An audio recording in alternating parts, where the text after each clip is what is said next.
Good afternoon, everyone, and welcome to today's webinar. We're glad you could join us and look forward to an engaging session. I am CA Vidushi Mulchandani, the moderator of this webinar, and we are delighted to welcome you all to this webinar, which has been organized by the Continuing Professional Education Committee of ICI. It's my pleasure to be a moderator for the 81st webinar on aggregation of income and taxation thereof and new labor codes, contract labor. In a short while, we will be starting this webinar. Firstly, I would like to apprise you about the CPE committee. The role of chartered accountant is evolving continuously to accept newer responsibilities in a dynamic global environment. The future of CAs depend on being flexible and open to innovation. Thereof, the need of the hour is to innovate as per the requisites of the contemporary business environment and accordingly upgrade the curriculum and education system of chartered accountancy course. The committee also believes that members of ICI should look beyond the traditional areas of practice and explore new areas of business and profession. And hence, the CPE committee is mentoring the members by providing guidance through various workshops, seminars, national conferences, background materials, etc., and simultaneously by encouraging young and dynamic professionals to grow as speaker or master of seminars in the CPE programs. The program for today is as follows. We have two sessions of 1 hour each, and the topics are aggregation of income and taxation, and the second topic is new labor codes for contract labor.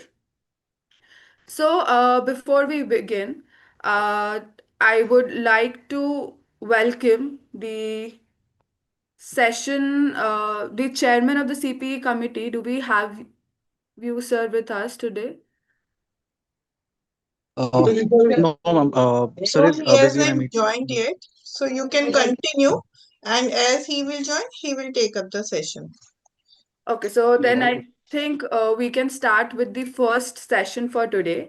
And before I start with the session, I would like to tell that we have total 130 participants as of now, and I'm pleased to witness your enthusiasm for learning and gaining knowledge. So it's time to start with the first session, aggregation of income and taxation thereof. We have CA Prakash Parwal sir, who brings with him over 4 decades of expertise in domestic, corporate, and international taxation. He has held prestigious positions such as Director of Technical of the Jaipur Tax Tribunal Bar Association and co-opted member of the National Executive Committee of the All India Federation of Tax Practitioners. He has extensive experience in handling income tax search and survey matters and corporate taxation for a wide range of public and private sector companies. He is also a regular speaker on budget analysis, direct tax, accounting standards, and capacity building programs for Indian revenue officials. We request you to please come forward and enlighten us, sir. Thank you, Vidushi, the moderator of the CPE program. The chairman and vice chairman in absentia, I think they have not yet joined, and my co-speaker, Sunil Kumar. Friends, from the detail which I noted, this is the 81st CPE program of this session. So, first of all, I welcome you all to this new year, because for this new year, this may be the first program. And I have chosen this topic purposely because what I would be dealing in terms of aggregation of income, both the 1961 Act and the 2025 Act. What are the comparisons? What are the highlights? What are the issues? And how we should now unlearn what we have yet till date learned and what we are to now relearn with reference to 2025 Act. So friends, we all know that income is assessed under 5 heads of income. And those 5 heads, we all are well aware: the income from salary, the house property, business and profession, capital gain, and the residuary section is income from other sources. Now, sometimes it so happens that certain credits are in your books of accounts, or you have made certain investment, or you have made certain investment in certain asset, which you are not either able to explain, or those assets are not recorded in books of accounts, or you are not able to explain the source of that investment. So for that purpose, how to tax those type of things, the section 68 to 69D corresponding to section 102 to 106 of the 2025 Act that are incorporated in the statute. Now, the question then arises that in which year these income are to be taxed, because they may represent accumulated income of number of years. For example, if in a search or survey certain excess stock is found, now to which year it relate to, and under which head of income it is to be taxed. This is a residuary clause, aggregation of income. So this income is to be aggregated under any five heads of the income as it is possible. If it is not possible to relate to either it as a business head, then it would fall in the residuary head, income from other sources. And for that purpose, when a sum is found credited in the books of account, and if you are not able to explain it, it may be that it represents income accumulation of number of years, but in the year when it is found credited in the books of account, that is the year in which it is to be taxed. Similarly, if you made an investment, and if investment can be related to a particular year, suppose you have purchased a immovable property, and that property, say, has a sale deed is executed, that deed is say for 24-25, and there has been certain unrecorded investment in that purchase of property, so that would fall in that particular year, even if it is detected subsequently. So that would be in that year. But suppose you have a jewelry, excess jewelry was found either in searches, and you cannot link it to a particular year, then the taxation would be the year in which it is found. So that is how these taxations are aligned with relation to the heads of income or the year in which is to be taxed. And for taxation of such income, we have section 68 onwards. I would be sharing the slide so that we have a better view of how it is to be considered. So just I am sharing the presentation.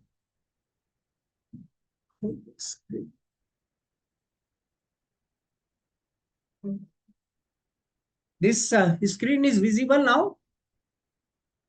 Yes. So I am making it full screen first. And I would be dealing with these sections along with the 2025 Act, and what are the important changes which you need to now consider while dealing with these sections. So this aggregation of income are contained in section 68 to 69D of the Act. And if we quickly go through what these sections are, and the corresponding sections now is section 102 to 106. So hitherto we are all acquainted with section 68 to 69D. Now we are to remember not only these section 68 to 69D, because whatever cases you are already having either before CIT appeal or the assessment proceeding going before the assessing officer, assessment or reassessment proceeding prior to 2006, means up to assessment year 26, prior to 26. So all those would be under the old section, and from 1/4/2026, this would be under new section, which are section 102 to 106. So if we look to section 68, corresponding section is 102.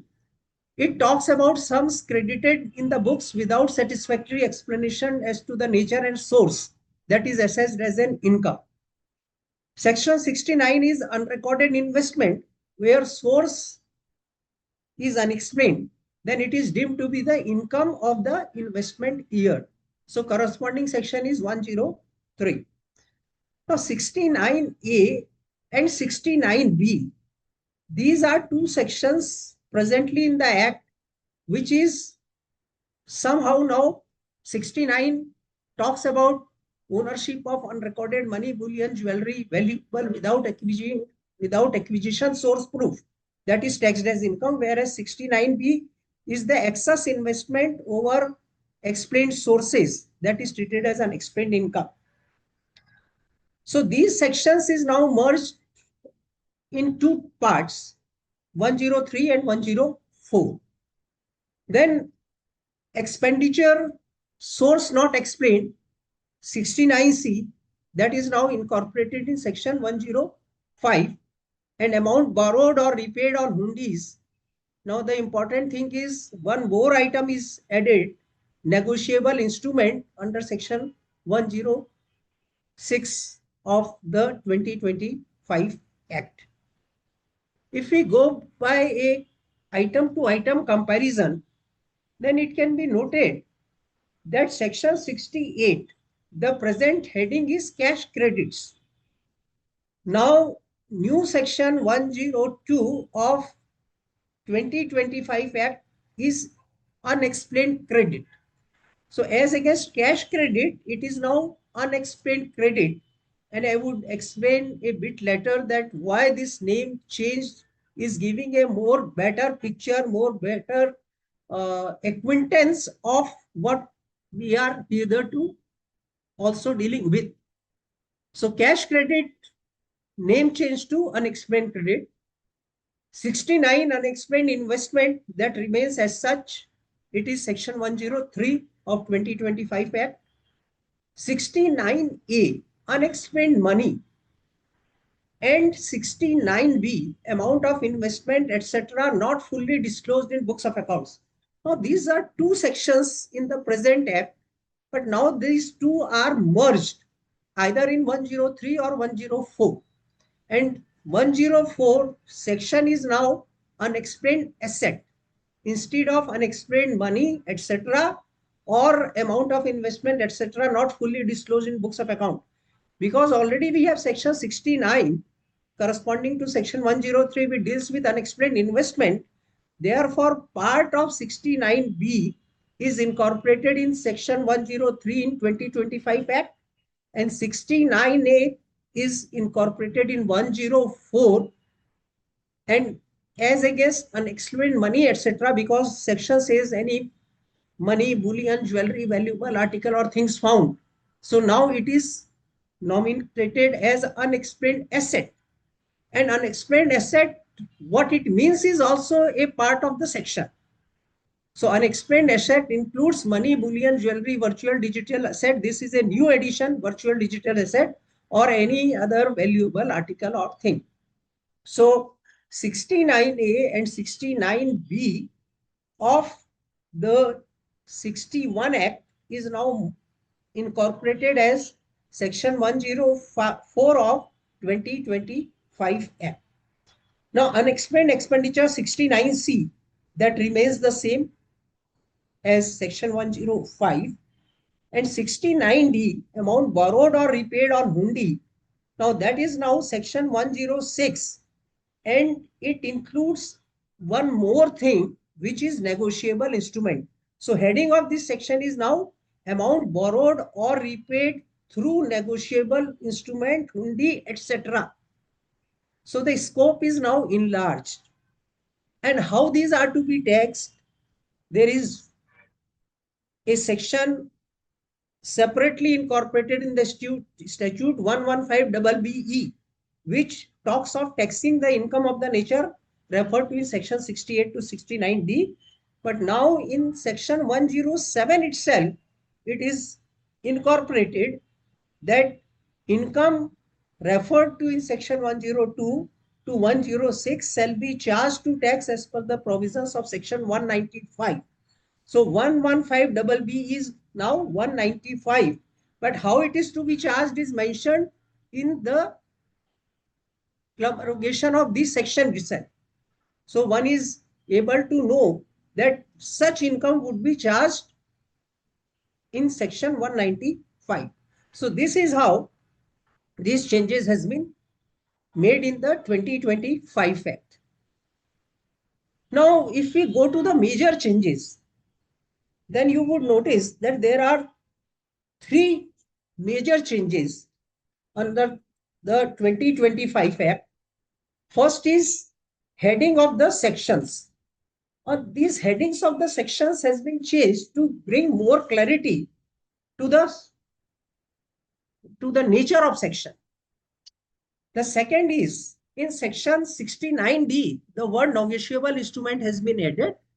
And third is the word may, wherever it is appearing in section 68, 69, 68, 69, 69, A, B, and C, there is a word may.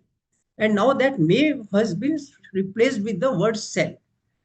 So we will be discussing what is the implication of word may now substituted with the word shall, and what is the implication of these headings.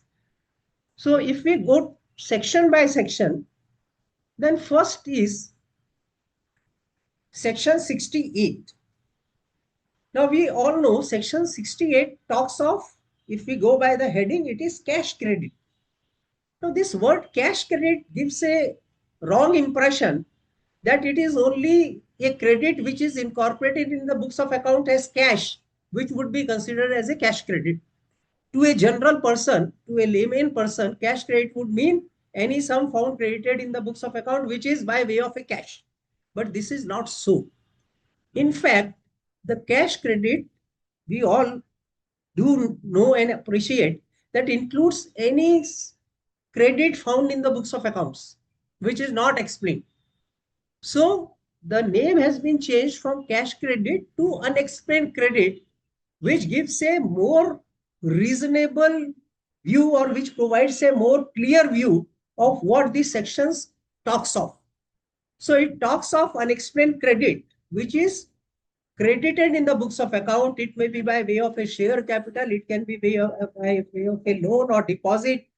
So everything is covered by the broader terminology unexplained credit, and gives a receptive view or receptive angle to the mind that any credit which is credited in the books of account which you are not able to explain is unexplained cash credit.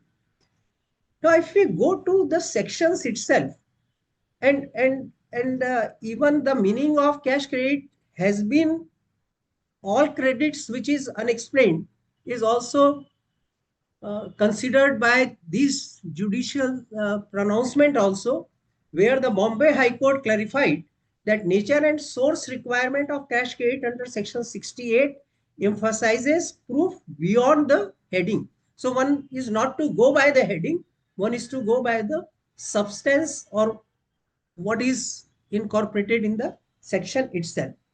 Now if we go to section 68, then presently section 68 comprises of main section 68, and there are then three proviso: first proviso, second proviso, and third proviso.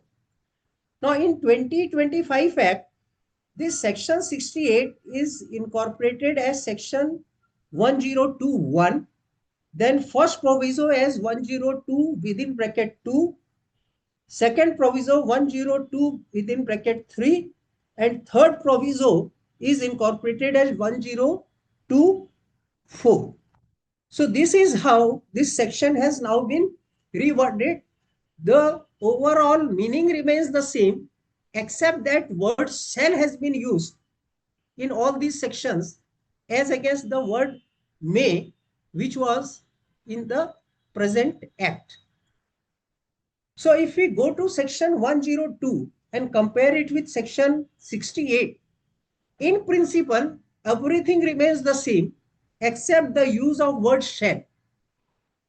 And proviso 1 proviso 2 and proviso 3, they is now made section 1022, 1023 and 1024. So what this section now says, this section says that where any sum is found created in the books of an SSC maintained for any taxpayer. So the first issue is, what is the meaning of books? Now the books in the present act is section 212A, and in 2025 act, this is now section 219. And if we go to the terminology of the books in section 219 of 2025 act, then there is some changes which must take note of. Now books or books of accounts as per section 219, it includes ledgers, day book, cash book, account book or other book, whether kept in a written form or in electronic or in a digital form. Now what is added now is, or on cloud-based storage or any electronic magnetic data storage device such as floppy disk, tape, portable data storage device, external hardware, hard drives or memory cards. So these cloud-based storage, electromagnetic data storage devices, and it further includes portable data storage device and external hard drives or memory cards. So the word meaning of the word books has been enlarged in section 219. And printout of such data is also considered as books of account. So when we talk of any sum found credited in the books of accounts or books, then books has to be considered in a larger spectrum.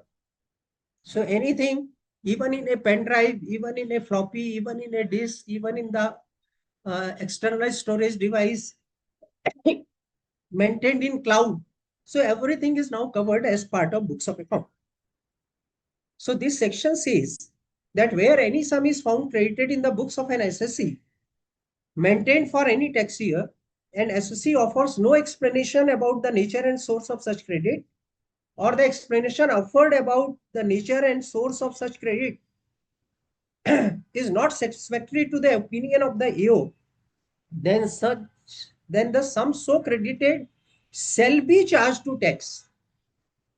Earlier it was may be charged to tax. I would explain a bit later what is the significance of changing the word may from shall and how it overrides the certain judicial pronouncement of the Supreme Court. Now the second subsection, which was the first proviso of the present section 68, it talks about explaining the source of his source. The present section 68 also contained it by way of a first proviso. Now it is 1022, and it provides that for the purpose of subsection 1, where the sum so credited consists of loan or borrowing or any such amount by whatever name called, the explanation offered by such SSC shall be deemed to be not satisfactory unless the person in whose name such credit is recorded in the books of such SSC also offers an explanation about the nature and source of such sum so credited. So it enlarges the scope. If there is a credit in the name of Mr. A, then you are not only to explain that this credit has come from Mr. A, but you are also to explain that what is the source of credit in the account of A from which the transaction has emanated to you. So not only the source, now source of source is also to be explained. Then subsection 3 talks about where an SSC is a company in which public is not substantially interested, then if there is any sum credited in the books of such company, which is named as share application money or share capital or share premium or any such amount, then there also you are not only to explain about the source, but also source of such person, that from where that amount has come. So such credit company has to offer an explanation about the nature and source of such sum credited. And if it is not found satisfactory, it can be added to your income. And then the third proviso of the present section, which excluded certain things, that is now incorporated in section 4 of 102, and it excludes any sum which is recorded by way of credit in a venture capital fund or by a venture capital company. So if any sum is found credited in the books of account of a venture capital fund or venture capital company, then subclause 2 and 3 would not apply. Means you are not to explain the source of source. You are to explain the source, but you are not to explain the source of a source. So this is how section 68 has been now incorporated in the section 2025 Act. Now there may be various issues. The issue would remain the same, which is in the present section 68 and which is in the newly incorporated section 102. The issues would remain the same. So the first issue is by whom the burden is to be discharged. And before that, what are the ingredients to be satisfied for treating a credit as explained? So courts have already held that you are to establish the identity of the person, you are to establish the genuineness of the transaction, and you are to establish the credit worthiness of the creditor. So discharging these three parameters is primarily on the SSC.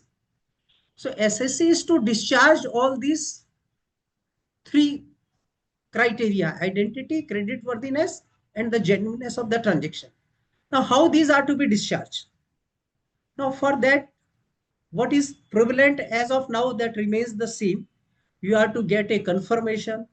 You are to get a income tax return of that person. You can have a bank account of that person. If these prima facie evidences are furnished by you, then the primary onus you have discharged. If the department now wants that no, whatever evidence you have given are not sufficient, he is not satisfied about them, then it is the burden shifts on the assessing officer to bring more on record to disprove what I have claimed. So it is a case of shifting burden. He may, how the AO can discharge his burden by saying that whatever you have documentation you have given is not sufficient to prove the credit. He may issue a notice under section 131, or if in the bank account of the creditor of which the passbook has been given by you, there is a cash deposit, and after that there is a check given to the SSC, then he may inquire about what is the source of that cash in the account of the creditor. So that way it is a case of shifting burden. So you are to discharge all these burden to get the credit explained in your books of accounts. Now the another question which may arise is whether the section talks of where any sum is found credited in the books of account. Now what is the meaning of sum? Whether sum represents sum of money or it can be any credit in the books of accounts. For example, you have made a purchase on credit. So there is a credit in books of account, party's account is debited and the purchase account is debited and the party's account is credited. So there is a credit in the name of a party. So whether that credit would attract section 68. So there are two views I have mentioned in this presentation. One is in favor, one is against also. But to my view, in my view, if any sum is found credited which represents a purchase, so either the department has to prove that the purchase is not genuine. So there can be a disallowance under section 37(1) if purchase is not genuine. Credit is in relation to that purchase. So that is in fact not a unexplained credit as such. The purchases has to be disallowed. So earlier in the earlier law, in this 1961 Act, there were decisions of High Court both in favor and against. But a credit would remain unexplained only when there is a sum of money which is introduced in the books of accounts. If it is only a debit credit entry without introduction of the money, then in my view, it should not be considered as a part of unexplained credit. That can be a disallowance under section 37(1) of the 1961 Act if purchase is not genuine. Now, another issue which may arise is when there are books of accounts which are rejected. So if books of accounts are rejected, can section 68 can be invoked? Because the section says where any sum is found credited in the books of account, in the books. So if books are rejected, would section 68 come into picture? Now, my view is that yes, section 68 would still come into picture because books of accounts are rejected to work out the profit which you have earned from a business transaction. The books of account are maintained for the purpose of your business. If that income is not properly deducible from the books of accounts we have maintained, then for that purpose, books can be rejected to deduce the correct profit. But if in that books of account there are credits which you are not able to explain, then of course section 68 can be invoked for that credit. But as held by Rajasthan High Court in case of GK contractor, in this case there was a credit representing the trade transaction. So in relation to trade transaction, if there is a credit, then Rajasthan High Court held that to that section 68 cannot be invoked because trade credits has a corresponding debit by way of an expenditure. So if expenditure is not to be allowed, then section 37 can be invoked, but not section 68. Similarly, the issue may arise whether in presumptive taxation section 68 can be invoked.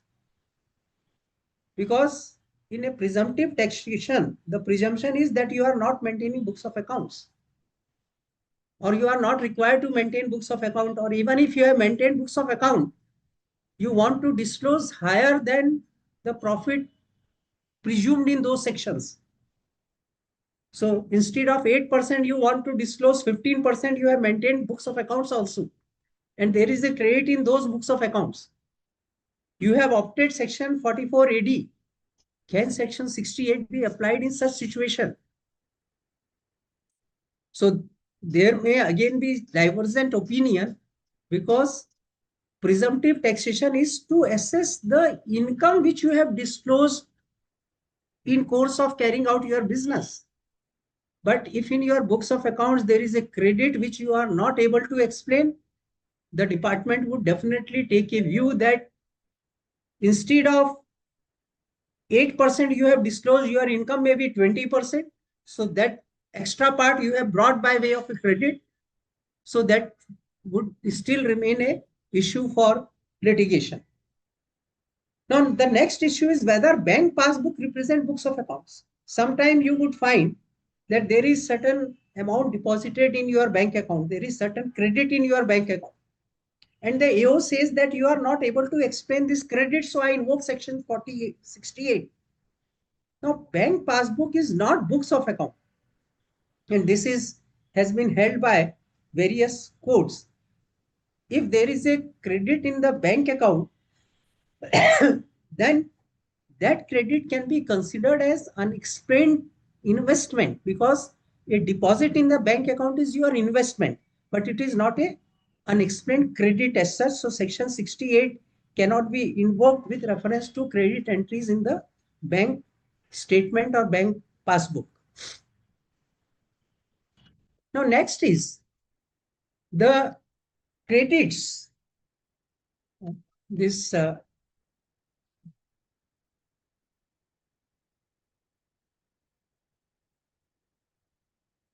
this is credit in partner's account from the first day of the business. This is hidden because of this. The issue is credits in the partner's account on the first day of business. Now you are maintaining books of account. You have started a business. On the first day of business, you have credit in the partner's account, and subsequently amount deposited in the bank account. So bank account debit to partner's capital account. So credit is in the books of account. So can a credit in the partner's account can be added under section 68 if such credit is on the first day of the start of the business. So there are decisions both favor and against. Some says if it is credit in the partner's account, then it can be taxed only in the hands of the partner and not in the hands of the firm. Whereas there are judgments also which says that this section is a deeming fiction. So if there is any credit in the books of account of the SSC, maybe in the account of the partner, still if you are not able to explain that credit, then it can be added to the income of the partner. Whereas the favorable view says that if it is a credit in the partner account, naturally the partner accept that yes, I have given this credit. So what you can add is in the partner's hand if it remains unexplained and not in the case of the firm's hand. So that are cases in relation to the credit in the partner's account on the start of the business. Now, whether section 68 mandatory if explanation of the SSC is not found satisfactory by the EU. Now, this now has been in the 2025 Act. Hitherto, the word used in this section is maybe. Now it is replaced with shall be. So with reference to 68, the decisions were that even if your explanation is not found to be satisfactory, there is a discretion given to the assessing officer to make addition under section 68 or not. And there can be various situations where you can explain that though the credit is not explained, it is not to be added under section 68 because some evidences are there which says that this credit is otherwise a credit of that person which is recorded in the books of account. In this relation, there are judgments in favor when the word was may, but now the word has been replaced by shall. So now there is no discretion left over to the AO to not to make a addition if the explanation is not found satisfactory. Now, whether advance received adjusted against sales in subsequent year or sale consideration can be added under section 68. And this issue has come up after the demonetization, where if you have recorded sales in your books of account, cash sales, then the department still says that maybe you have incorporated it as cash sales, but I treat it as unexplained credit because you have not given the name, address, PAN number of the person to whom the goods have been sold. Whereas the case of the SSC is once sales has been accepted, sales is credited to my profit and loss account. So I myself is offered sales as a part of my profit and loss account, as a credit entry, as a part of my income in the profit and loss account. So this cannot be again added under section 68. And there are numerous decisions on this issue where it is held that if you are maintaining regular books of account, you have all details of the stock, sales is created, it is properly recorded in stock register, all those things, then it cannot be said that your explanation is not found to be satisfactory so as to attract section 68. But in case these are not properly explained, that still a situation may arise where it can be added under section 68. Now, similarly, section 68 vis-a-vis accommodation entry, client code modification, long-term capital gain of shares claimed exempt. There are numerous case laws, and all these are fact-driven cases. What are the facts of your case? That would lead to a conclusion whether section 68 can be invoked or section 68 cannot be invoked. Then section 68 vis-a-vis section 56 to 7B. Now, 7B says that where a company has raised capital at a premium and that premium you are not able to satisfy, then that can be added under section 56 to 7B, though this section 56 to 7B is inapplicable after 1/4/2025. But in 2025 Act, this in 1961 Act, sections, if you are not able to explain the premium or the shares at which it has been issued, it is at a high premium, then whether 68 would apply or 5627B would apply. So if it is taxed under section 5627B, section 68 would not be attracted. So those are the cases in this aspect. Then section 68 vis-a-vis section 56 to 10. We all are aware that if any sum is found credit, any sum is received by a person. Say, for example, you have received a gift from a non-relative. So that is taxable under section 56 to 10 itself. So if 56 to 10 is invoked, section 68 would not apply, or if section 68 is added, then 56 to 10 would not apply, because there can be no double taxation on the same amount. Now another issue arises that where loose papers are found in search, which shows that you have received certain amount from a person. Now the question arises where in search something is found recorded in the loose papers or in the loose sheets or some form of books of account, maybe some kachi cash book, some credits are there.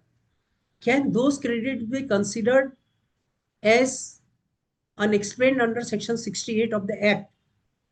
Now in this connection, one may note that there is a presumption under section 292C, which says that if any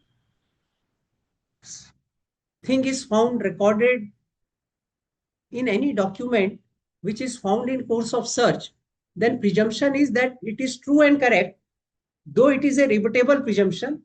Either the SSC can rebut that presumption or the department can rebut the presumption.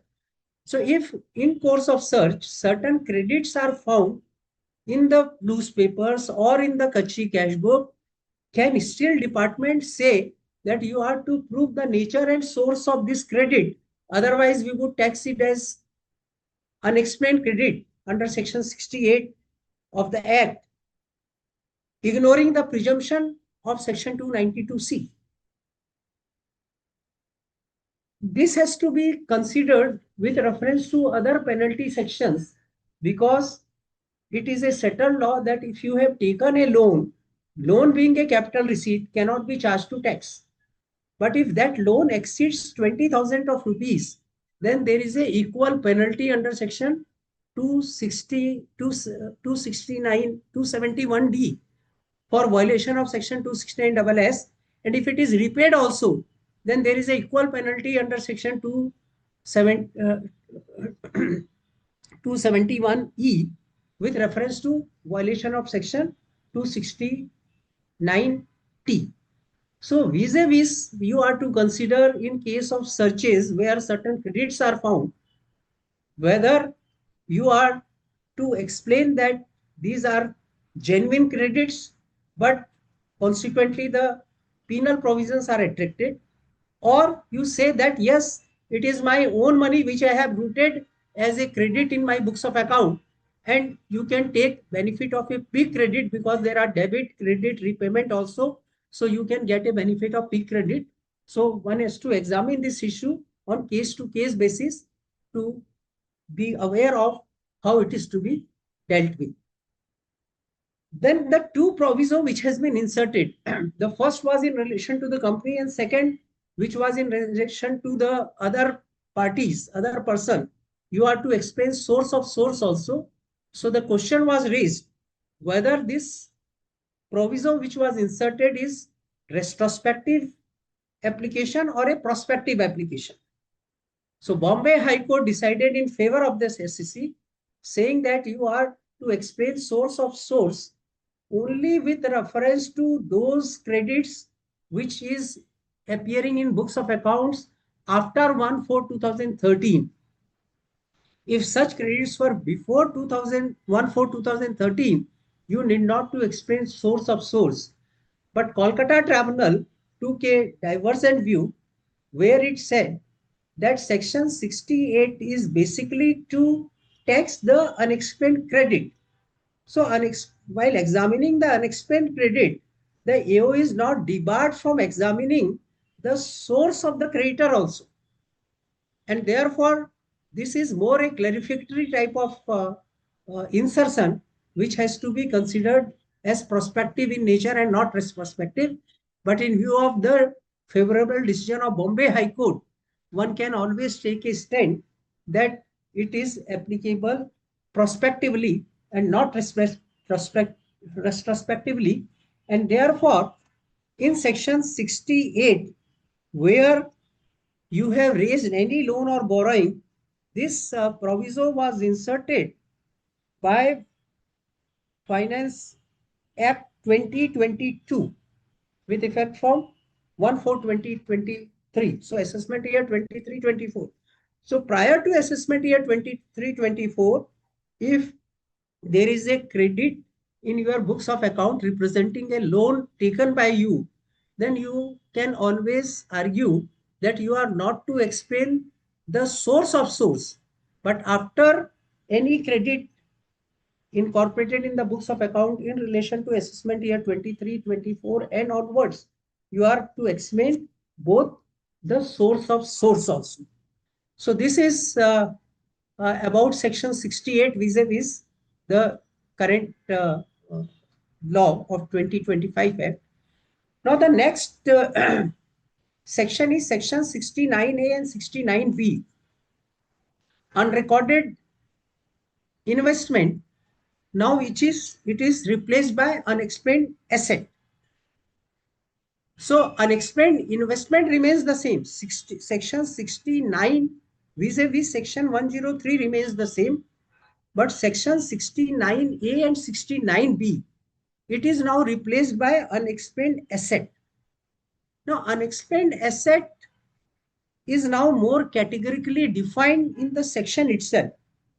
And what this section talks of, section 104, which was corresponding to section 69A and 69B, it says that if in any tax year, any asset is found to be owned by or belonging to the assessee which is not recorded in books of account, if any maintained by such assessee for any source of income, or the assessing officer finds that the amount expended in acquiring such asset exceeds the amount recorded in such books of account, and the assessee offers no explanation about the nature and source of acquisition of such asset, or the explanation offered is not satisfactory, then the same shall be deemed to be the income.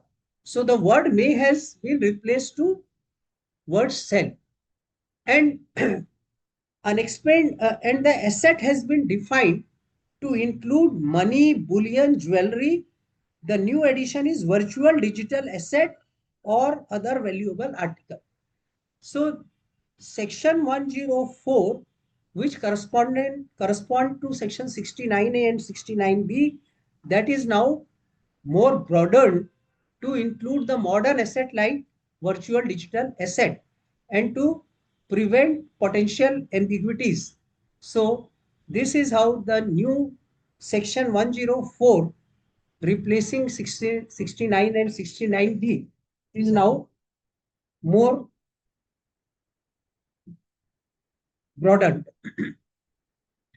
Now in section 69A and B, again the same thing would come for discussion. Burden of proof, to whom to be discharged. So if you have made an investment, or if the department says that you have made some higher investment than what is recorded, then the material is to be brought by the assessing officer. He has to bring on record some positive material to prove that there is some unexplained investment, and then the burden shift on you to rebut that you have not made any unexplained investment. Now, in this connection, you may note that sometime when a property is sold and some extra amount is received, that extra amount sometime is credited in the books of account, in the bank account. Now, the department can always call for an explanation that what is the source of that credit in the bank account. Now, if you are able to explain because you have a cash deposit in the bank account. So prima facie, AO has discharged the burden that this credit is in the bank account. You give an explanation, so burden shifts on you. After shifting of that burden, you are to now bring on record some evidence that what is the source of that credit. Now, if you are able to prove with circumstantial evidence or some positive evidence that source of such credit is the own money received on sale of the property, then it can be considered that the source of this cash deposit in the bank account is on account of the sale of property, for which the taxation can be on account of capital gain taxation, but not under section 69A on account of unexplained deposit in the bank account.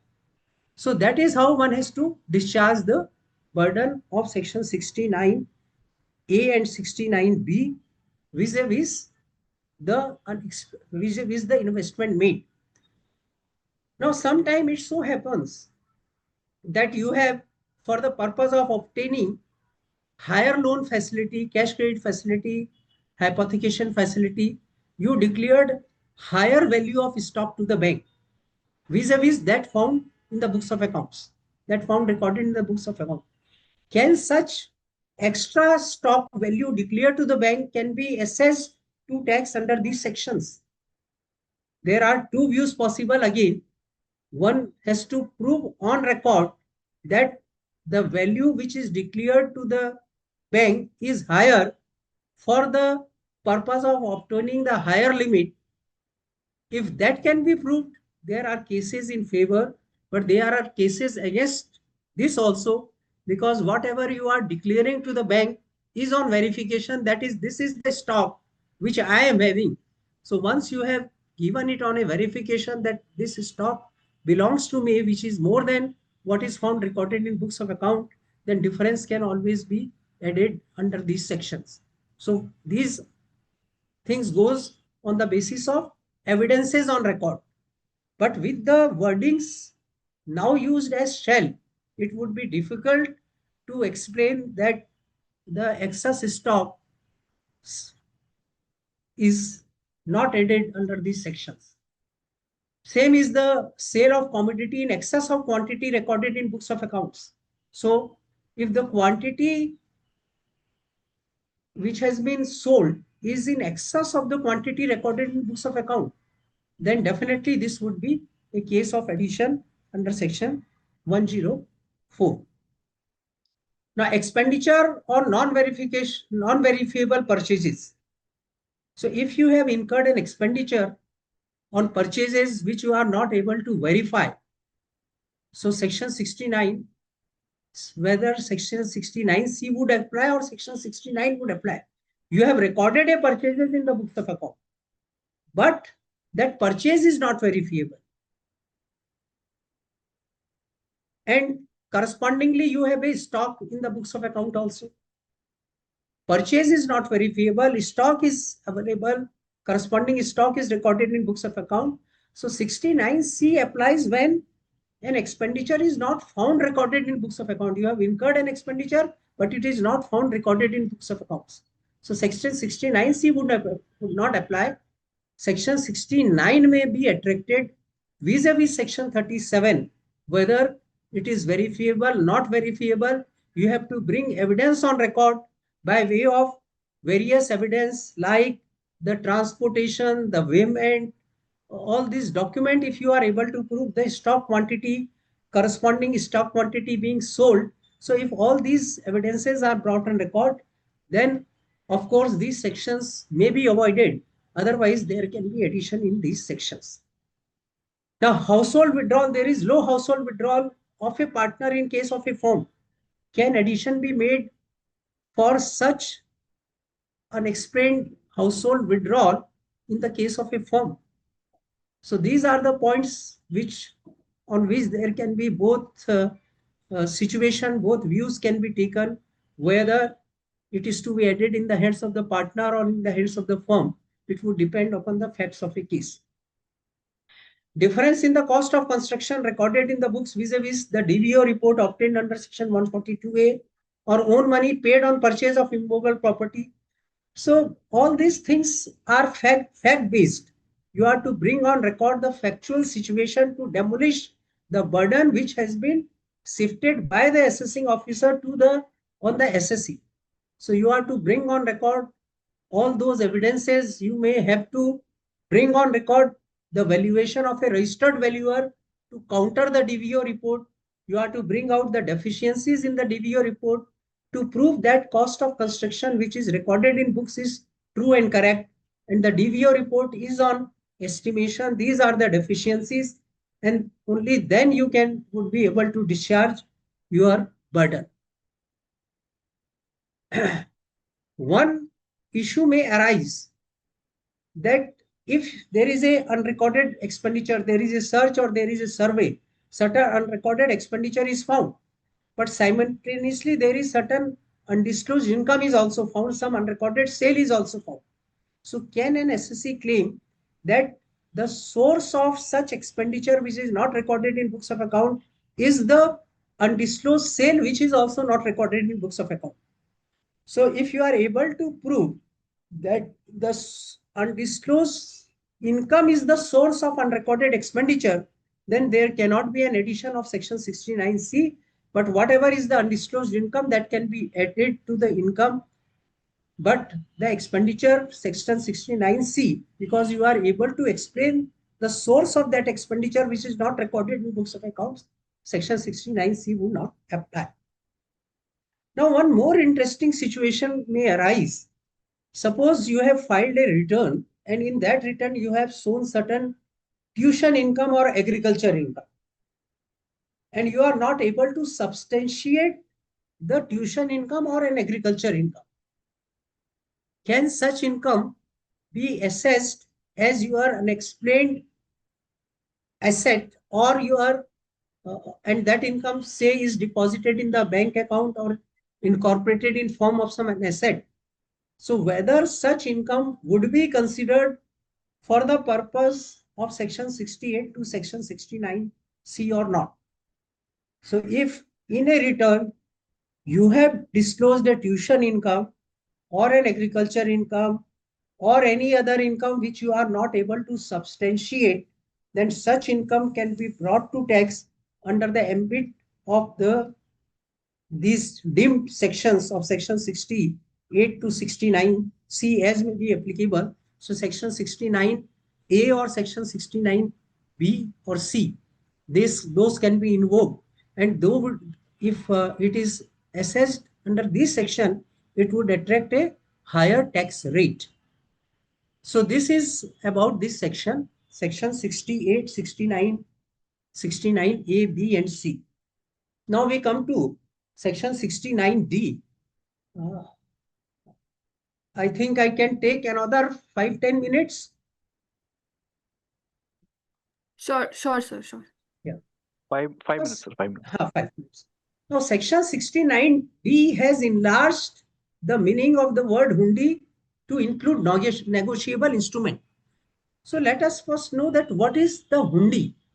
And if we go through these cases, now for a hundi, there has to be 3 parties, and they are in vernacular language, whereas other transactions are bilateral in nature. There are 2 parties.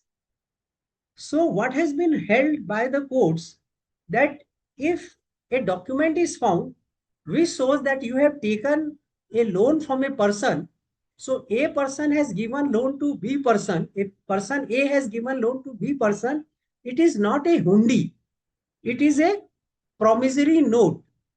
So a promissory note is not akin to hundi, and therefore section 69D would not be attracted. And there are cases to that extent which I have mentioned in this presentation. So Bombay High Court has held that promissory notes are not hundi.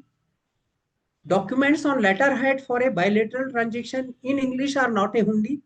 So if it is lacking hundi paper, it is not in vernacular form, then it is not hundi. But with the insertion of the word negotiable instrument, the scope of section 69D has now been enlarged. Now, the purpose of including negotiable instrument is to cover modern instruments used in hawala or accommodation entries, and it is now not restricted to traditional hundis also. And if such a document is found, then it would attract a higher tax rate. And the burden is now on the SSC to prove the source of such amount which is found in form of a negotiable instrument. Now, what is negotiable instrument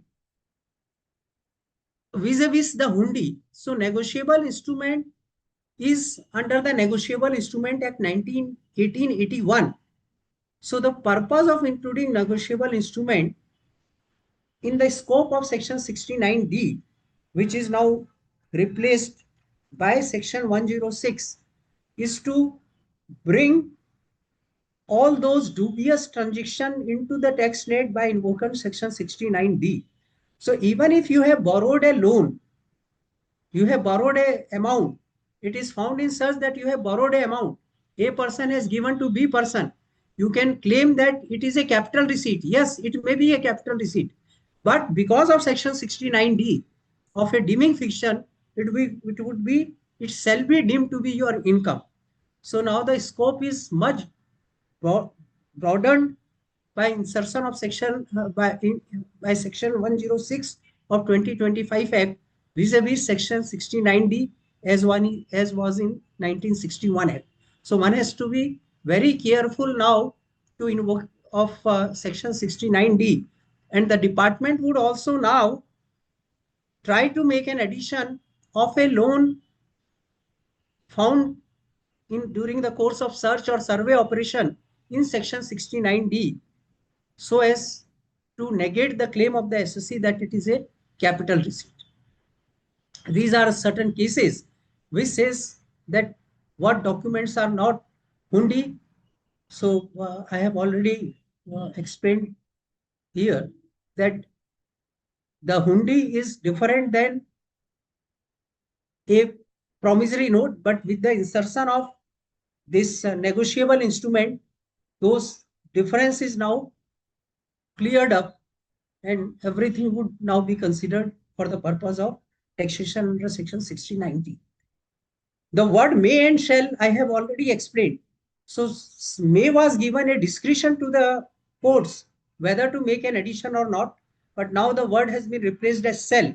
So in all cases where it is not satisfactorily explained, it would be added to income, and this has overridden the decision of Supreme Court reported in 237 ITR 570 PK Nurjahan case, where the word may used in section 69, which confers the AO discretion of not mandatory taxing a amount even if it is not satisfactorily explained, that has now been taken away in the 2025 Act.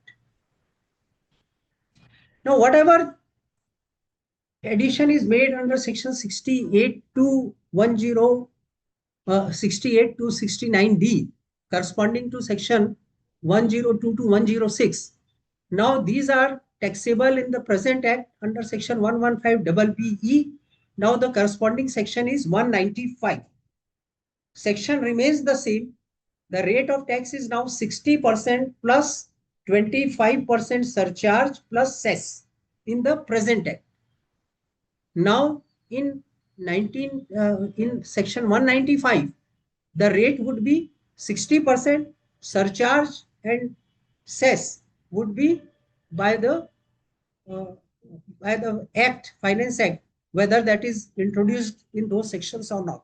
So this is 115BE vis-a-vis 195.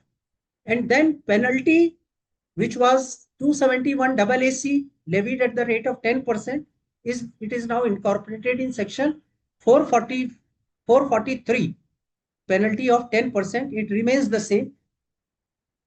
Now, few issues may arise with reference to these sections, because section 115(1)(BE) applies where there is any credit in the nature of section 68, 69 ABC, etc. Now, suppose there is a search and in search certain sales is found, certain business receipt is found. Can that be taxed under section 68? If it is a business receipt, if it is a business turnover, or in a survey, if there is a excess stock found, excess stock, you say that it is out of my business income. There is a statement in which it is mentioned that it is the source of such stock is out of my business profit of the year. Then in such a case, 115BBE may not apply, because you can always say that it is my business income, undisclosed business income. You tax as a business income under the normal provisions of the Act, not at the exaggerated rate.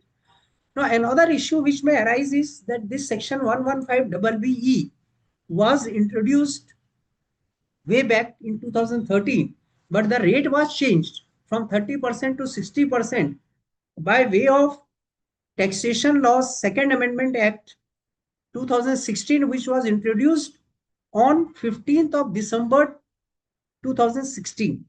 So whether the transaction which falls in financial year 16-17 relevant to assessment year 17-18, would section 115BBE would be applicable on these transactions to tax at the rate of 60% or not? There is a Kerala High Court decision which is against the SSC. It is of 2021. It was pronounced. But lately, Madras High Court in Smile Microfinance Limited, in its order of 19/11/2024, it has stated that section 115BBE stated to be applicable from 1/4/2017 onwards and not from a prior date. So if in assessment year 17-18, meaning thereby financial year 16-17, any amount is found credited which is in the nature of section 68, or any unexplained investment of 69, 69A, B or C, whether tax rate would be 60% or would be 30%, Madras High Court held that this insertion of tax rate by Taxation Laws Amendment Act with effect from 15 December 2017 would apply to a transaction after 1/4/2017 and not prior to that. So one can always take a stand that it is to be taxed at the rate of 30%. And this decision is also followed by Delhi Tribunal and Madras and Bombay ITAT.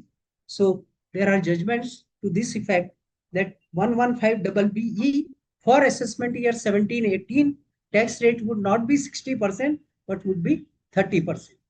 Effectively, this rate, after including surcharge and cess, goes as high as 78%, and then a penalty also of 10%. So cumulatively, if anything is found in these sections, these sections are attracted, and if you have not offered suo moto in the return of income, the tax including penalty would be 83%, 78% plus 6% of penalty, 10% of the tax, that is 6% would be the penalty amount. So this is how this section 115BBE is incorporated. So friends, with this, I conclude my talk, and I am thankful to the CPE committee for giving me this opportunity to deliberate on. If there is any query or questions that can be taken up, otherwise we can continue. Thank you so much, Over. Prakash sir, for such an insightful session. And yes, if all the participants, if you have any questions or queries, please feel free to raise them here. We'll wait for 5 to 10 minutes to see if we have any questions and we can resolve them here.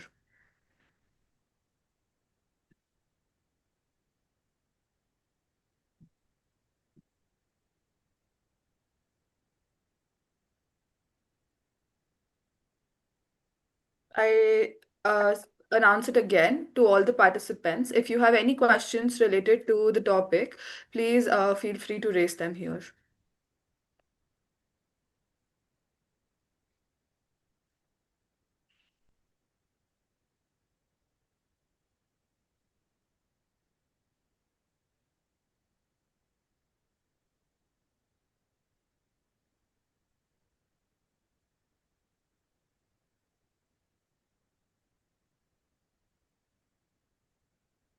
Ma'am, we can see that there are no questions as of now, so we can So move I on to think the next. we can move on to the next session.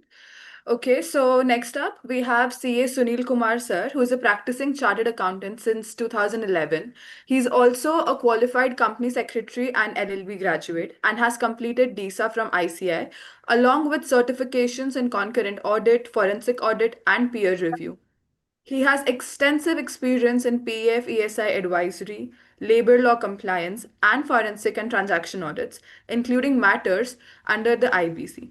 He is a registered insolvency professional with IBBI and is impaneled as a peer reviewer with ICI. We welcome you, sir. Please give us the insights into the talk. Thank you. Thank you, madam. Thank you. First of all, I will give you thanks to CP committee to provide me this opportunity.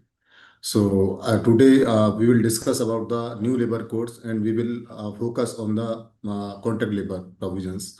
Yesterday there was also I taken a session regarding all whole four labor codes, but today I will focus on contract labor provisions. So let me allow to share my slides.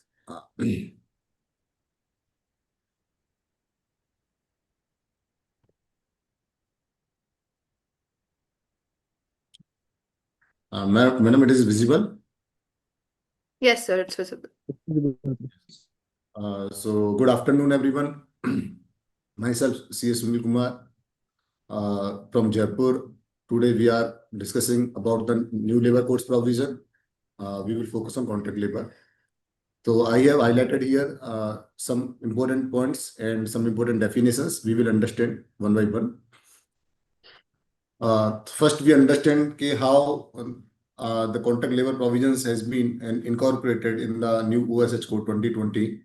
Earlier, these provisions was regulated by the Contract Labor Regulation and Abolishment Act 1970, and it has been subsumed under the OSH Code 2020. Earlier, there was a certain multiple license requirement and other things, so it has been reduced to by single license. So we will discuss what is the contract labor, what is the compliance requirements, and other things. So I have covered here the chapter 11 of OSH code, which governs regarding the provisions related to contract labor.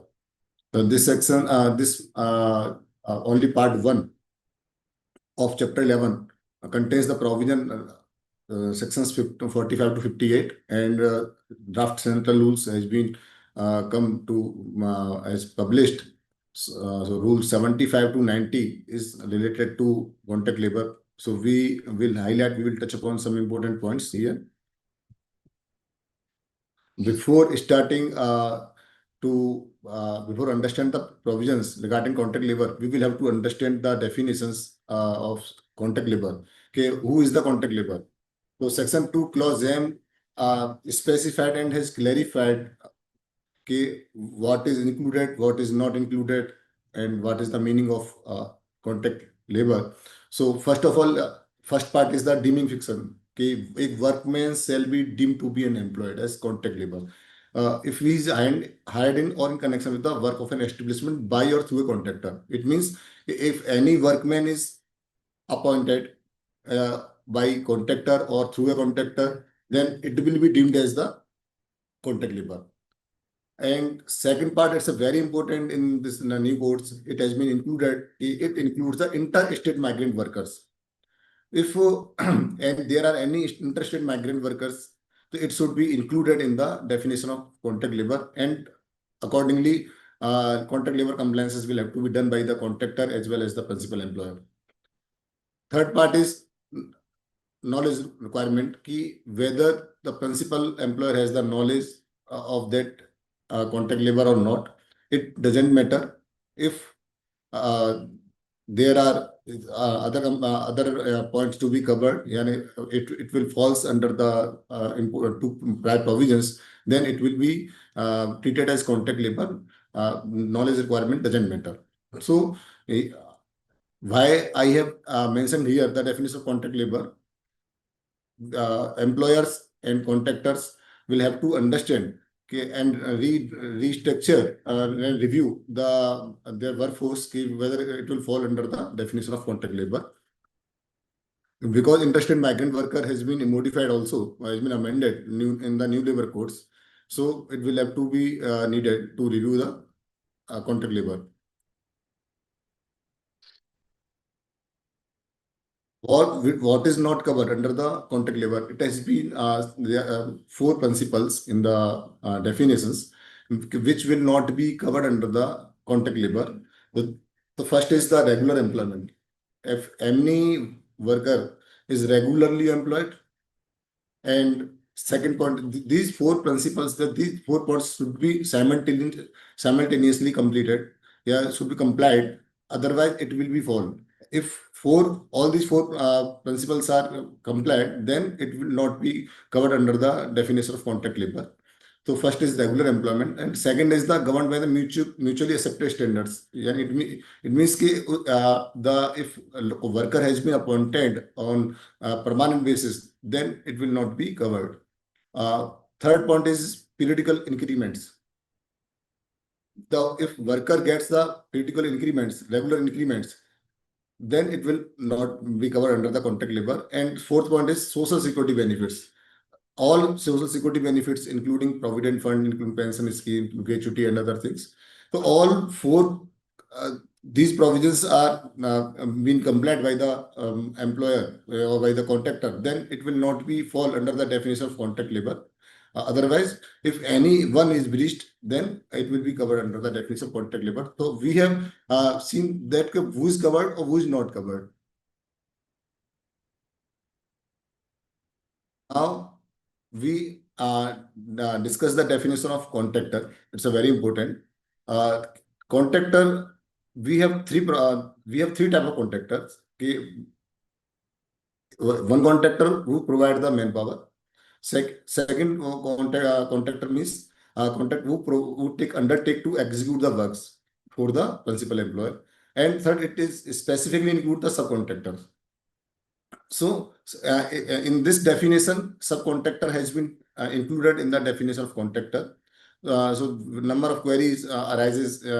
So there are number of chains of contractors, subcontractors, or and further subcontractors. So it will not be need to be confused. Yeah, even further number of subcontractors will be included in the definition of contractor. So subcontractor have to be review their compliances, because he will be deemed as contractor and will have to comply these provisions. Very important provisions under this OSH code. So we have identified, we have mentioned here the definition of worker under section 2, clause small double ZL. Okay, who is covered? So everyone is covered, either for manual working, unskilled working, skilled worker, technical worker, clerical, supervisory. Supervisory also included. But it's an important point. If any worker if any employee, if any person has been employed for his supervisory work and his salary exceeds rupees 18,000 per month, we will have to focus on that point. Okay, in this for this purpose, for under that sections, under the OSH provisions, the salary threshold has been defined under rupees 18,000. So we all know that the salary wages definitions has been redesigned, revised. So it will impact on also on the category, okay, who will cover under the worker or not. So apart from the financial impact, review of category regarding worker and employee, or regarding the contract labor, wages definition will also be relevant. So there are two parts. If they are in supervisory capacity and is drawing rupees up to rupees 18,000, then it will be covered under the worker, otherwise not.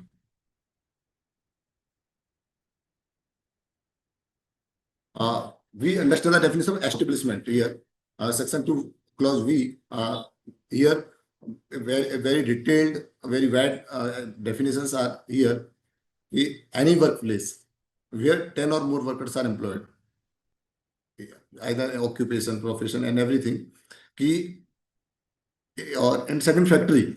If we review the definition under section 2 clause W, the definition of factory, factory says that it 20 or more persons.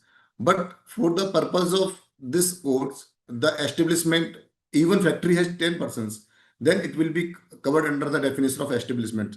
So we should not be confused with the establishments and factory. Factory is the specific one of the species of the establishment.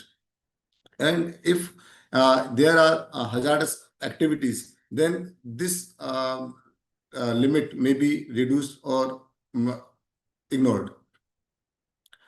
We will have to understand here that establishment can be used for storage, for support activities and other activities. Establishment means the place where the commercial activities are done.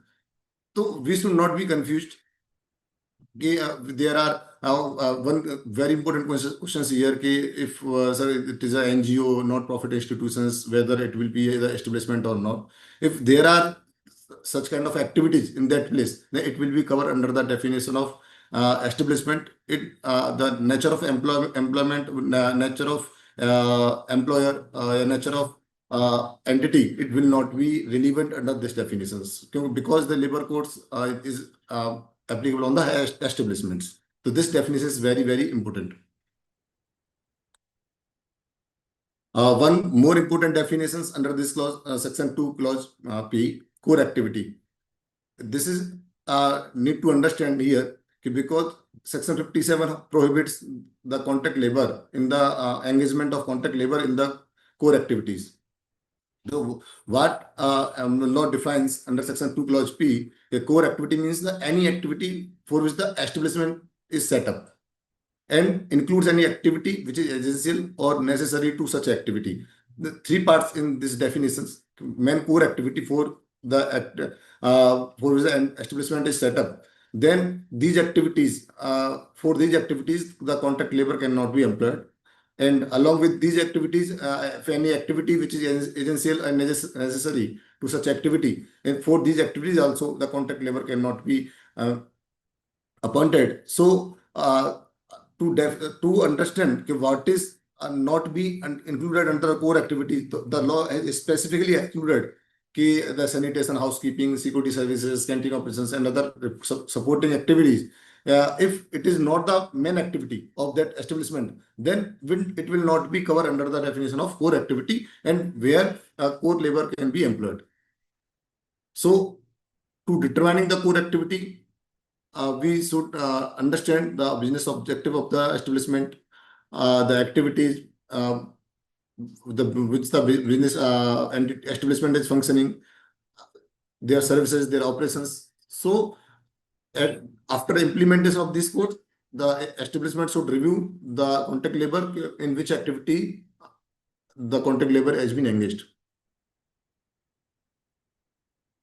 Now, we come to the provisions under the OSH code regarding the applicability and registrations. The threshold limit has been unified. Earlier it was different from state to state. It was 20 in some states and it was 15 other some states.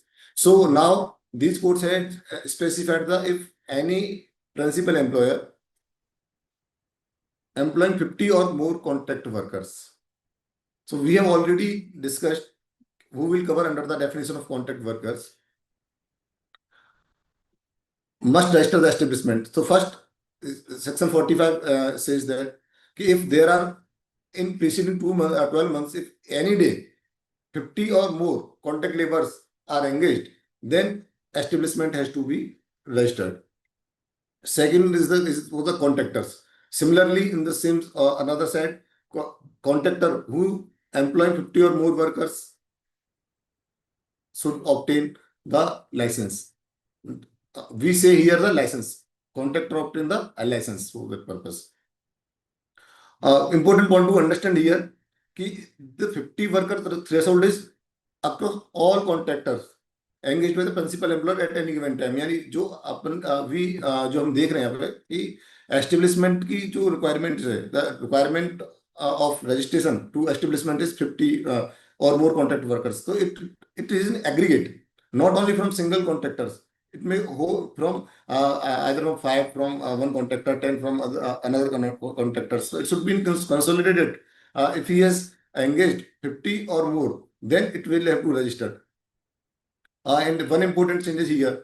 If contractor is providing services, executing the work, providing services to in more than one state, yeah, he may obtain the one single license for the more than one state or whole of India. This is a very important provision and very welcome provision.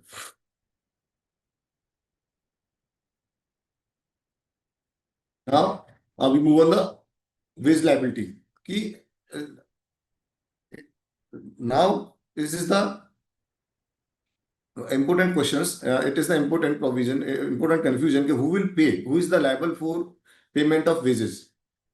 Either principal employer or contractor. In earlier law, it was not specifically mentioned, but now it has been clarified. The contractor will pay. Primary obligation will remain on the contractor. But earlier, secondary liability was of contractor. Now this is joint liability. There are we will discuss later in detail, but we understand here in the law it is specified कि by the end of 7th of next month contractor have to pay the wages to contract labor. After payment, after giving the after payment, he will have to inform to the principal employer. In the law, it has been specified electronically, but in the rules, in person has also been added. By person, contractor may intimate to the principal employer the date and time. It's very important to note date and time of payment to the workers. So first, contractor will pay the contract wages and then inform to the principal employer either electronically or in person with acknowledgement the date and time of payment कि उसने कब payment किया, किस दिन किया, किस समय किया, वो उसको रिकॉर्ड में रखना होगा और इंटीमेट करना होगा कॉन्ट्रैक्ट प्रिंसिपल एम्प्लॉयर को. But if the contractor fails, to pay within 7 days, by the 7th of the next month, then principal employer liability will start. And in the rules, it has been mentioned within 15 days,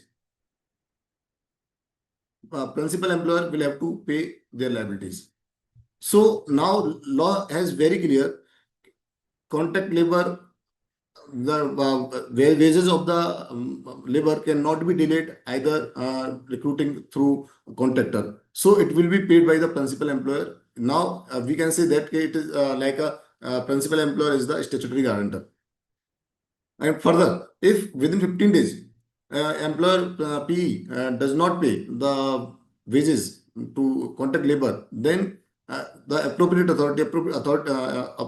authority may recover that amount from the security deposit by invoking the bank guarantee, because there are mandatory registration requirement, and to taking the registrations, contractor will have to deposit the bank guarantee in the form of security, and it has been increased. So by invoking the security, by invoking the bank guarantee, the appropriate authority will pay their wages. So it's a very important key. Now this is joint liability of the principal employer.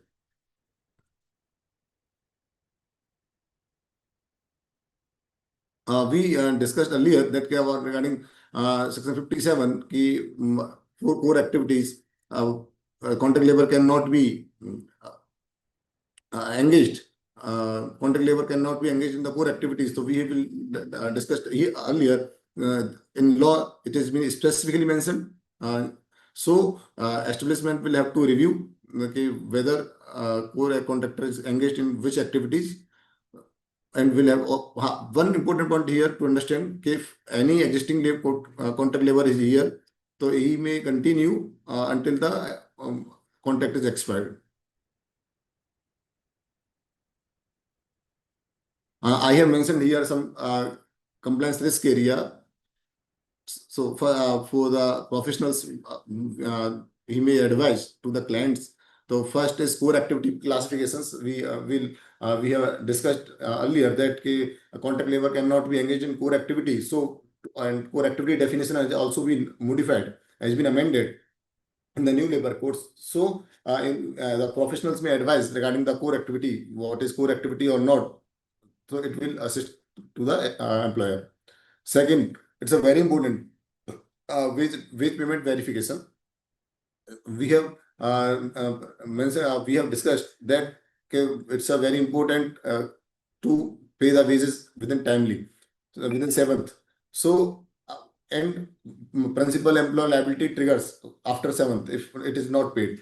So second, principal employer may engage the team or may should review the contractor's payment, whether they have received the information from their contractors regarding the basis of payment of wages, or with the details, whether it has been properly paid or not been, unauthorized deductions are not there. So it's a second important part where professionals may advise. Third is registration licensing lapses. We will discuss later. It has been mentioned specifically if any contractor who is required to obtain the licenses under under the provisions, and principal employer takes the contract labor from that contractor,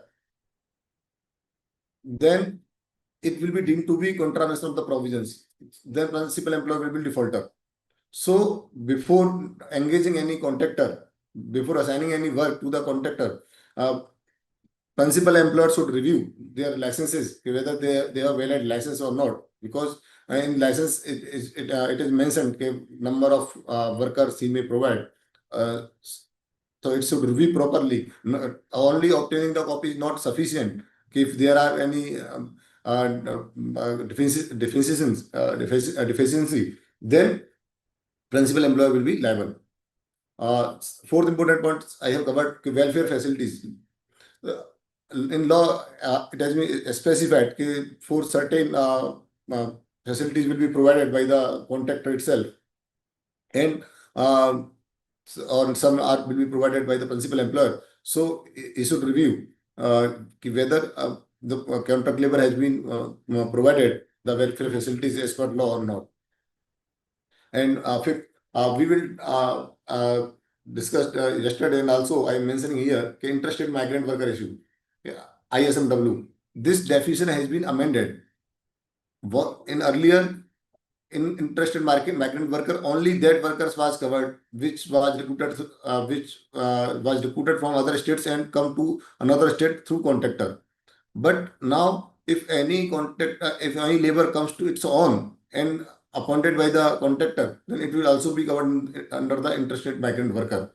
So the permanent place of yeah, of date of origin, place of birth or place of residing, it is very important. So establishment should review before appointing the labor worker what was their permanent address, what and from which from what period he he is residing in that state.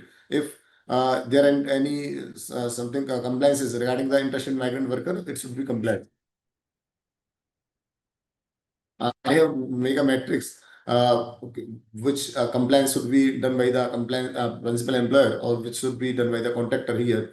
So I discuss regarding the establishment registration. We have read here that the principal employer is liable to register the establishment, and contractor is to obtain the license if there are 50 or more persons are employed. And wage payment, primary responsibility lies on the contractor, and joint and several liability is on the principal employer. And below are the some facilities which will be provided by the principal employer and contractor: continuous facility, first aid facility, record maintenance will be both. Principal employer will also maintain the records, and also contractor. And returns in the rules contractor will have to file half yearly return. So it is very important to understand here this clause is applicable. This part is applicable only to that employer or that contractor where 50 or more labor contractors, contract labor has been engaged. But it's important to point and note here, in under that section, and it has been specifically mentioned, even the contractor has no threshold. I think he has employed less than 50. Even he is required to file the half yearly return. So it's a very important to understand that contractor either he has appointed only 10 workers, even he has to file the half yearly return. And for establishments have to file the annual returns. Annual return will be filed by the 1st February, and and half yearly return by the contractor will be filed by 30th July and 31st January. I think as I remember, 30 half yearly within 30 days he has to file from the half year ending. And penalty liability on both principal employer and contractors as per their violations. I have also mentioned here that what should be done regarding that compliances. So it is system. It should be developed by the establishments, mainly by the principal employer, regarding the core activity, regarding the registration, regarding the documentation, regarding wage verification and record management and facility audits. So penalties can be avoided from the lack of compliances.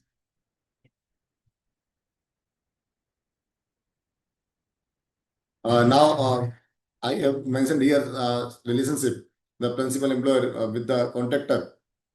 So we all know that the principal employer is the ultimate has the ultimate control over the establishment affairs and is the ultimate responsibility. So a contractor is the immediate employer for the contract labor, but principal employer is the liable. So in the new provisions in the new labor codes, it has been mentioned that contractor will apply to the license and will mention the number of persons, highest number of persons he will provide. So if there are any changes, if we want to increase, he will have to apply electronically for increasing the number.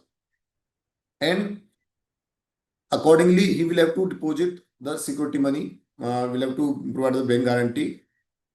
And after that, principal employer will have to check whether he has a valid license or not.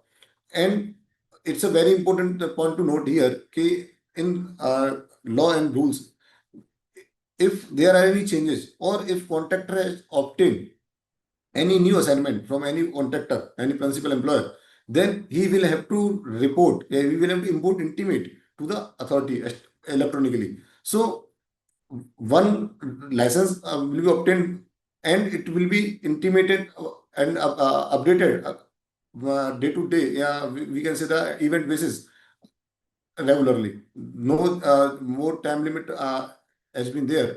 15 days for the new obtaining the assignments, he will have to update and principal employer will have to verify whether he has a valid license or not. I have verified. I have mentioned here the risk metrics in 4 parameters: registration and licensing, wage compliances, welfare obligations, and documentations. So, contract license application, principal employer registration, multi-state license coordination, and timely renewal. Renewal, it's a very important in guidelines within before expiry of the license. He should apply, but not more than 90 days before. The 30 days to 90 days time has been given. Before the expiry of the license, contractor will apply for a renewal of license. And it's very important to note there are certain qualifications and conditions for granting the license. So in regarding before giving the license, there are conditions the contractor will pay the wages under the code on wages. He will make the facilities as per the requirements, make the payment timely. So it's important that if there are violation of the conditions, the condition license may be cancelled, may be revoked, and or license may not be renewed. So these compliances not only for the current compliances, also it is for the obtaining the renewal uh, after the expiry of the because the license is valid for 5 years. So if these license compliances, there are gaps in the compliances, it might be there. Okay, there may be problem in the renewal of license. So regarding employee record, there are provision of experience certificate in the contract labor. If contract labor demands the experience certificate, there is specified format in which that format the contractor will have to issue that experience certificates. If we review the forms for register affiliate return and annual returns by the establishment and affiliate return by the contractor, there are number of informations will have to give to the authorities. Inspection, it's a very important point here. All these compliances are electronically. And web-based inspection will be done. So if due to lack of contractor compliance, principal employer may expose. So selecting a selection of right contractor is very important.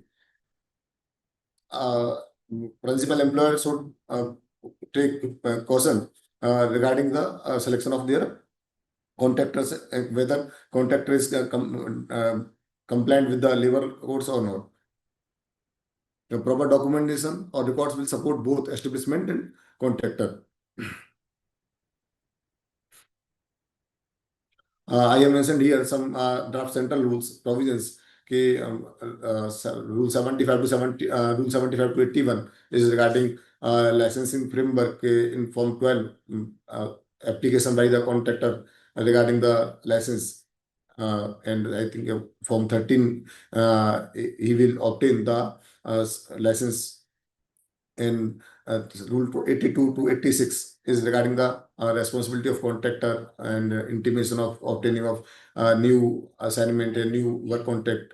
And it's important revocation of license. There are provision under the revocation of license. If there are non-compliance of any provision, then authority may give so-called notice by 15 days so-called notice and revoke the license. So it's a very important if you have the records, you may challenge, you may avoid the revocation. And it's important here, in the law, it is mentioned that the speaking order will be passed. What was the reason for revocation? And if you are the establishment, if the contractor has the sufficient records and sufficient documentation, then revocation will be avoided. Rule 87 is a very, very important rule to understand. There are 7 or 8 sub rule under that section. It mandates under the section. It is clear that wage can be paid electronically or if it is not practicable, then we will appropriate government may authorize for any other mode. But it's important to understand here. Rule 87 specifies in case of contract labor, the wages will be paid electronically only.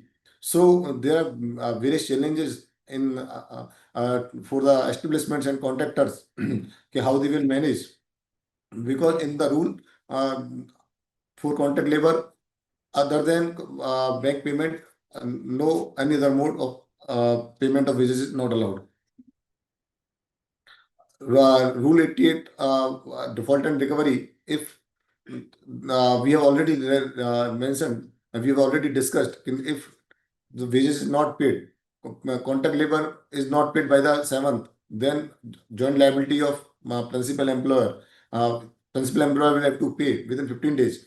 But even after contract labor is not paid, then authority may revoke their bank guarantee deposited in the form of security deposit and will be paid. And if there are any deficiency, then it will be in the security deposit amount. Then it will be again deposited by the contractor. Otherwise, license may be revoked.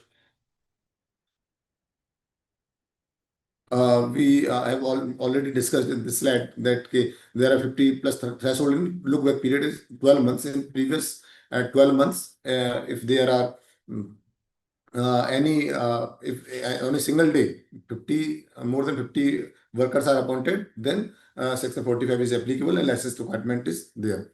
But if one important point I have already mentioned that even a contractor has not appointed 50 or more workers, even it is less than 50, but he will have to file the half yearly return.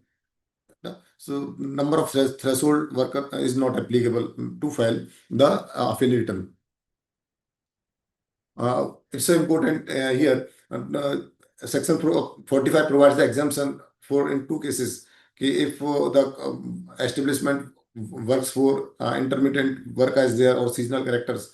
So, but for these definitions, it has been specified if 120 days or more works are done, then it will not be treated as intermittent work and contract labor compliances will be done. And for seasonal establishments, if any activity is done more than 60 days, then it will not be treated as seasonal and will be contract labor requirement compliance will be done by that establishments.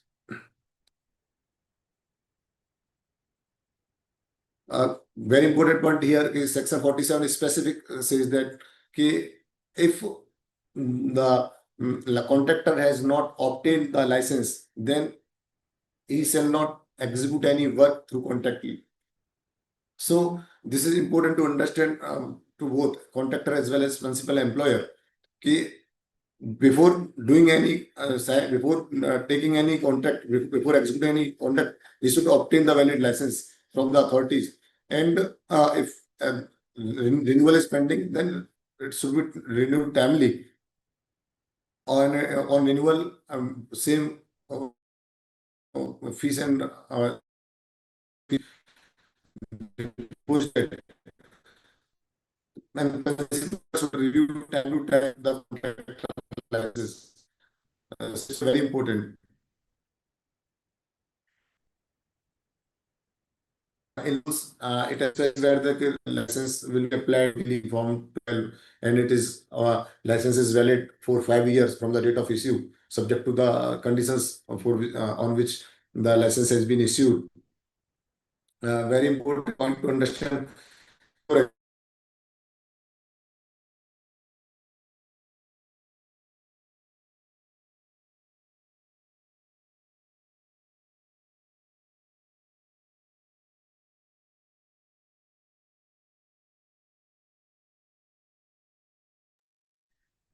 We're sorry for the interruptions, everyone. We'll shortly okay, we have Sunil sir again with us. So your voice was breaking actually, and you just left the meeting, I guess. Now I am audible. Yes, sir, yes.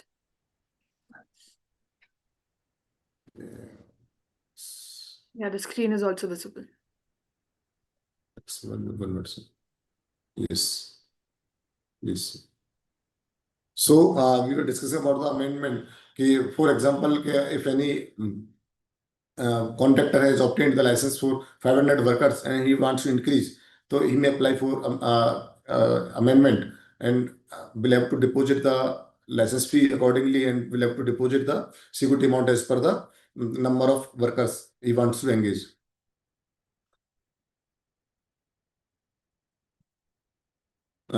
I mentioned here some amount. It is regarding the security deposit. For rupees 1,000 per worker will be the security money in the form of bank guarantee the contractor will have to provide. And there are slab also. If contractor is want to obtain the license for engaging more than 1 lakh to 1,50,000 workers, then there are threshold rupees 10 crore and 15 crore for 1,50,000 to 2 lakh workers is rupees 15 crore. And if wants to obtain the license for engaging 2 lakh or more workers, then rupees 20 crore will have to be deposited in the form of security deposit in the form of bank guarantee. So this amount is very earlier it was the nominal amount, but it is a sufficient amount to the authority to pay the salary in case of default by the contractor as and by the principal employer. It will be refunded if the work contract is actually executed as per the law and there are no defaults, and license will be renewed on the applications. I mentioned here some basic facilities will be provided to contract labor: drinking water facilities, canteen facilities, creche facilities, restroom stand facilities. And in the law, it has been specified facilities which will be provided by the contract labor and which will be provided by the principal employer. So facility audit will also be required by the establishment as well as principal employer. We have discussed earlier that regarding the engaging unlicensed contractors. If any contractor have to obtain the license because this part is applicable, then or and principal employer engage, the principal employer is liable for the for that default. It means principal employer should take care. He should not engage any contractor which has not obtained the license and the license conditions is applicable. So it's a very important to understand here. Now we move on to visit payments. We discuss this is a very important slides and very important provisions regarding wage period should not be more than 1 month. Payment should be paid within 7 days. Payment should be made by the electronically, and no unauthorized deductions from the salary should be there. Deductions can be as per the code on wages. Primary liability lies on the contractors, and if within 7 days it is not paid, within 15 days it has been paid by the principal employer, and if within 15 days it has been not paid by the principal, then it will be recovered from the security deposits deposited by the contractor. So digitally intimation and filing of returns by the contractor, filing of the return by the principal employer, annual filing of return by the establishments by the principal employer, and filing of affiliate return by the contractors. So this these rules in this section is very important. It specified clearly what compliance is to be done and how to done. And very important part in new labor code, new labor rules regarding PF and ESI also specifically mentioned. If contract and contractor will make the member to contract labor of PF and ESIC to all contract labor if it is applicable under the social security codes. So specifically earlier it was not mentioned, but now it is specifically mentioned. The contract labor will make all contract laborers as per their applicability of EPF and ESIC. Thank you. This is from my side. Now I will welcome the queries if any arise. Vidushan, please let me know the queries if. Yeah, sure, sir. Thank you so much, sir, for your session. We'll wait 2 to 5 minutes at least to see if we have any questions. And as for all the participants, I am glad to see that we have around 260 participants who joined this webinar. And so I request all of you, if you have any queries or questions, please feel free to raise them here. कोई query अभी आई नहीं क्या अभी? As of now, we do not have any कोई queries. query check. Okay.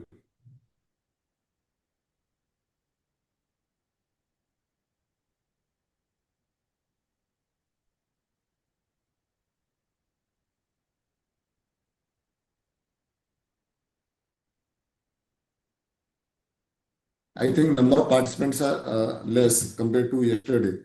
I think, yesterday was, I think, around 400, more than 400 participants were there. Oh.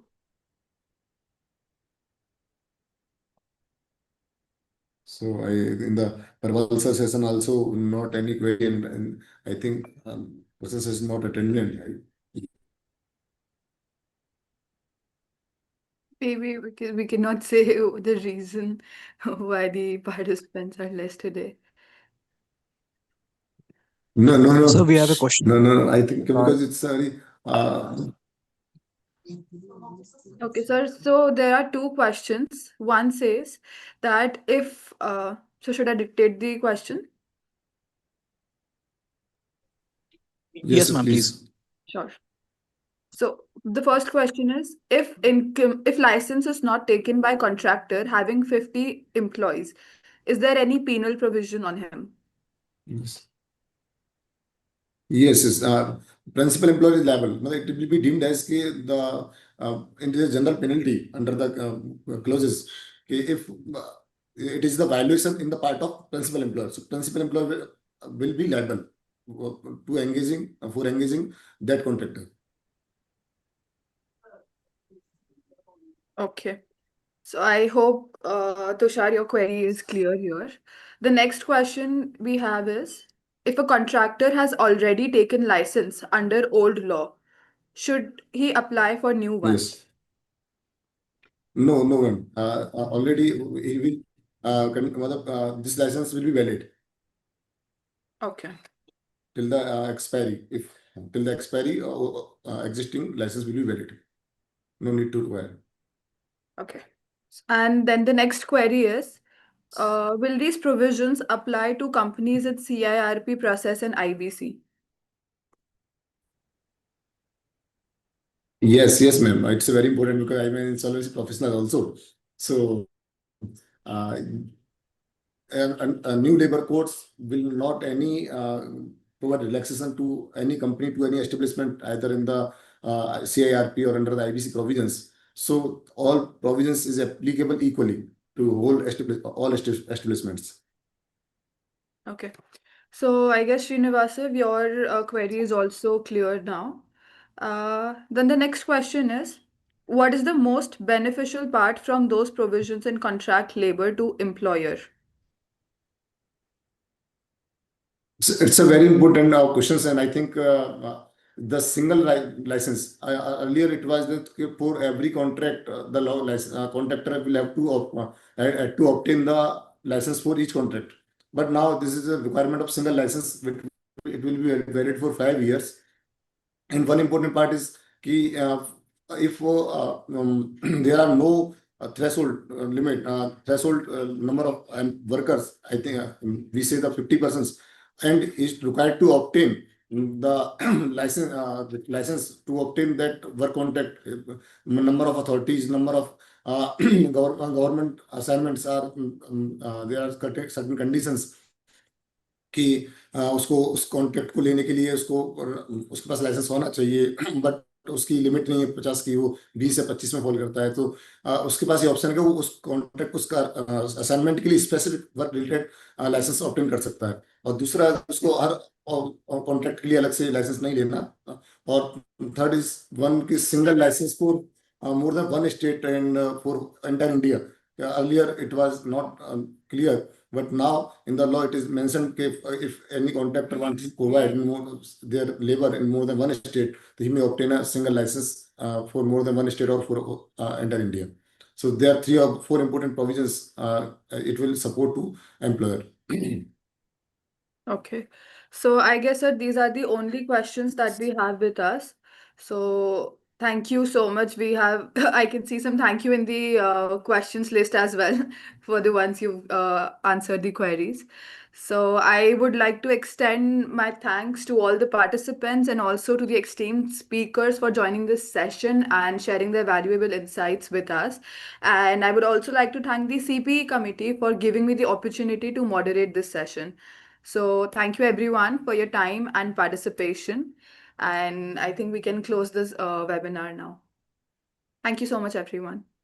Thank you, Vitsi. Thank you, Mr. P. Committee. Thank you, everyone. Thank you. Thank you so much, sir. Thank you so much. Good.